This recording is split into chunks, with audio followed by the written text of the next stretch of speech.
Soy una voz de IA y les doy la bienvenida a este vídeo. Una auténtica pepita de oro. S'il est candidat, je sors et je sors immédiatement. Depuis 2015, vous partagez votre vie avec Raphaël Glucksmann. Vous n'auriez jamais pu un jour accéder à la présentation du JT de France 2 si vous aviez été en couple avec Jordan Bardella. Depuis le 1er septembre 2025, donc vous présentez le journal de 20h de France 2, vous le savez, mais il s'agit là d'une des fonctions les plus prestigieuses du journalisme télévisé, qui vous inscrit d'ailleurs dans une lignée marquante de figures de l'information telles que David Pujadas, Patrick Poivre d'Arvor ou encore Léon Zitrone. Cet honneur s'accompagne naturellement d'une responsabilité toute particulière. L'information est une matière fragile qui exige un souci constant de pluralisme, d'indépendance et d'honnêteté des objectifs qui ont, je le rappelle, une valeur constitutionnelle dans notre pays.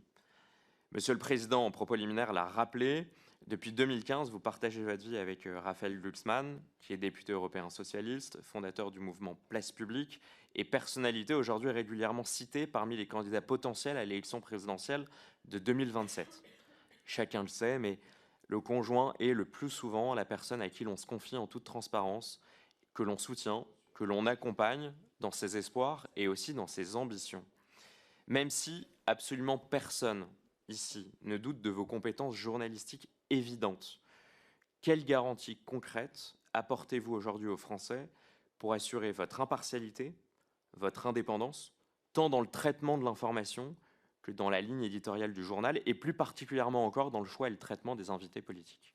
Monsieur le Président, Monsieur le rapporteur, je veux d'abord dire ici, et c'est important, qu'avant d'être la femme de quiconque, je suis une journaliste indépendante, honnête et une femme libre. Maintenant, on ne va pas être dupe.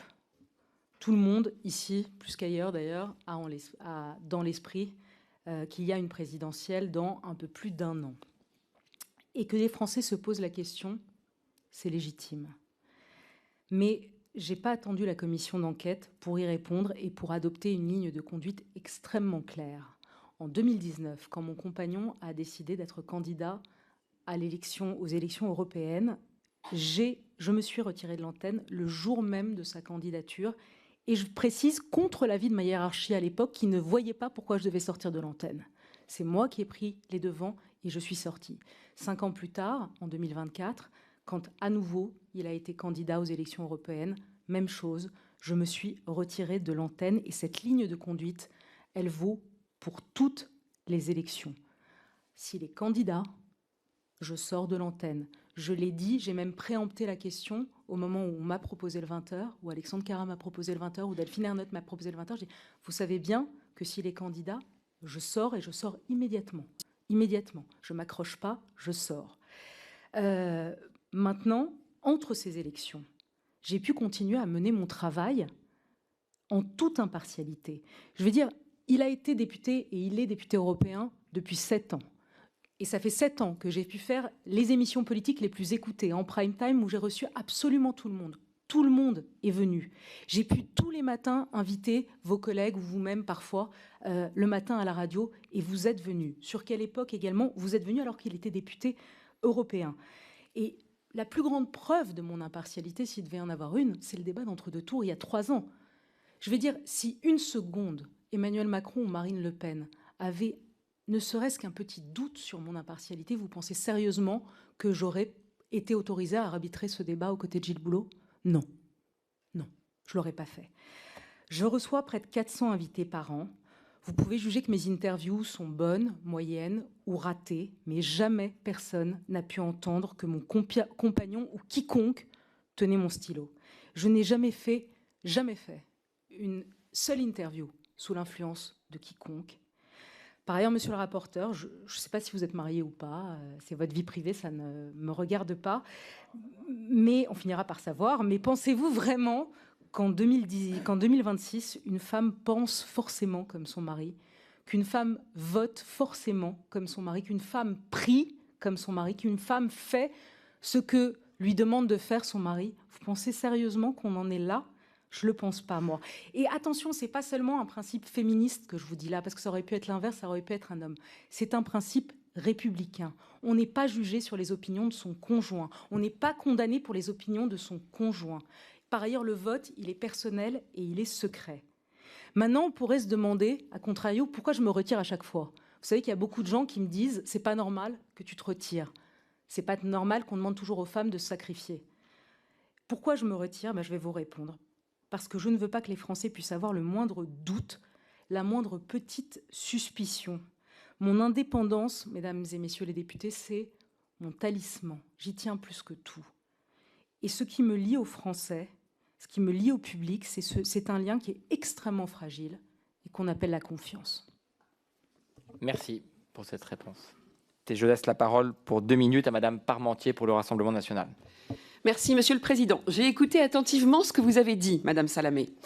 Vous pensez sincèrement entre nous, vous pensez que vous allez réussir à convaincre les Français que vous pourriez rester actuellement à la présentation du JT de France 2 si vous étiez en couple avec Jordan Bardella et que votre direction l'autoriserait?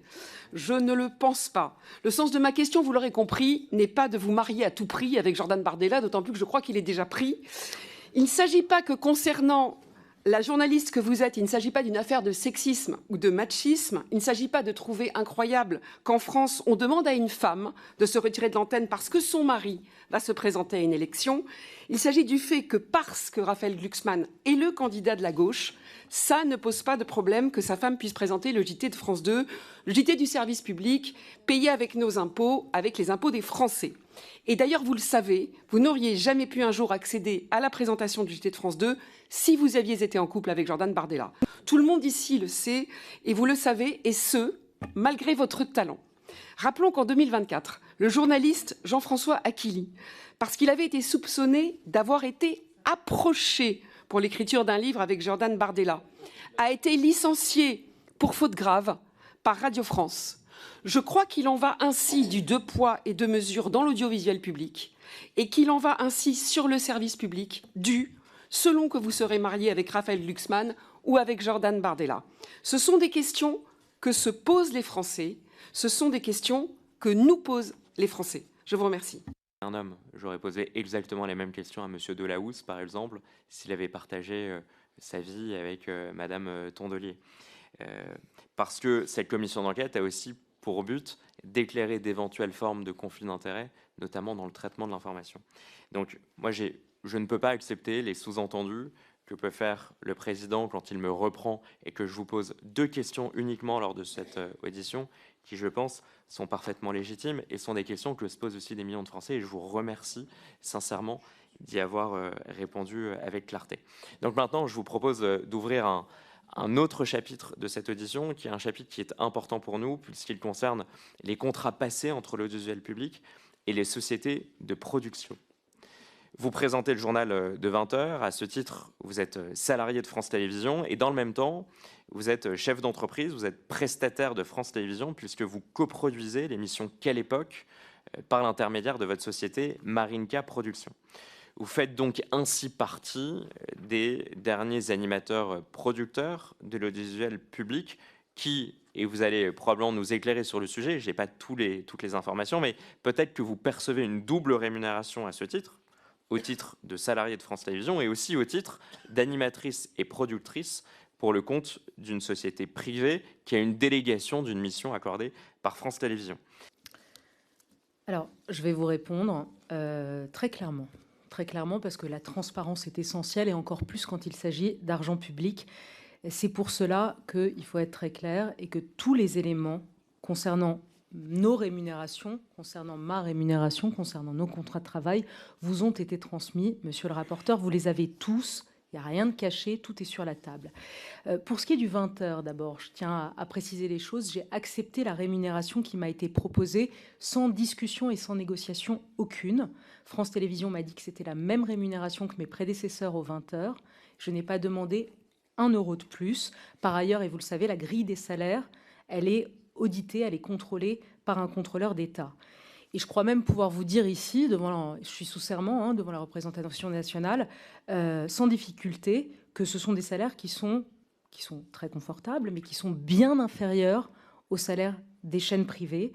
J'ai par ailleurs moi-même reçu des offres de chaînes privées, de télé et de radio ces dernières années, qui étaient beaucoup plus lucratives que ce que je gagne sur le service public, mais j'ai jamais été guidée par l'appât du gain, et j'ai toujours fait le choix du service public conviction. Maintenant, je ne me plains de rien, je ne me plains absolument pas de ma situation, mais juste que ce soit bien clair, pour ce qui est de mon salaire, c'est la même chose, je n'ai pas négocié, pas discuté, pas demandé un centime de plus. Et pour ce qui est du montant, vous ne me le demandez pas, mais c'est très clair, la direction de France Télé, et ce sera une règle qui va s'appliquer à tout le monde, à tous ceux que vous auditionnerez, estime que ces informations sont confidentielles et nous a demandé de ne pas les adresser publiquement. Je me conforme à cette consigne, mais vous avez tout. Pourquoi j'ai voulu être productrice? Vous pourriez vous poser la question. D'abord, parce que c'est très important pour moi, et je l'ai fait pendant 10 ans à la matinale d'Inter, de faire monter des talents. C'est une des choses que j'adore faire. J'aime placer les gens, j'aime monter les talents, j'aime faire émerger les gens qui me tapent dans l'œil.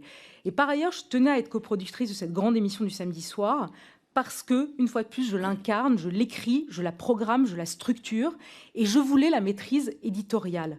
Par ailleurs, et ça parlera aux femmes qui sont là, il y a très peu de femmes productrices sur le marché encore.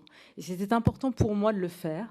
Et par ailleurs, je vais vous confier une anecdote qui m'a été faite, un conseil qui m'a été fait par un grand patron d'une grande chaîne privée, que je ne citerai pas, il y a 10 ans, quand je suis arrivée chez Laurent Ruquier comme chroniqueuse, et je lui avais demandé des conseils, je l'avais rencontré, je lui avais demandé des conseils. Et la première chose qu'il m'a dite, ce grand patron, c'est « crée ta boîte de production ». Pourquoi il m'a dit ça? Crée ta société de production. Il m'a dit, en cela, les hommes et les femmes font très différents. Les hommes, tous les animateurs, les journalistes, dès que ça commence à marcher pour eux, ils créent leur boîte de production pour proposer des nouveaux projets, pour lancer des documentaires, des nouvelles émissions, pour faire monter d'autres talents. Ils le font très vite et comme ça leur donne une indépendance par rapport aux diffuseurs. Les femmes, elles ne le font pas.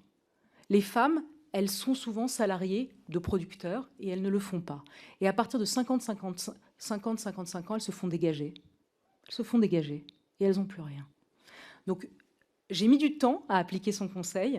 J'ai mis 8 ans à appliquer son conseil. Il me l'avait donné il y a 10 ou 12 ans.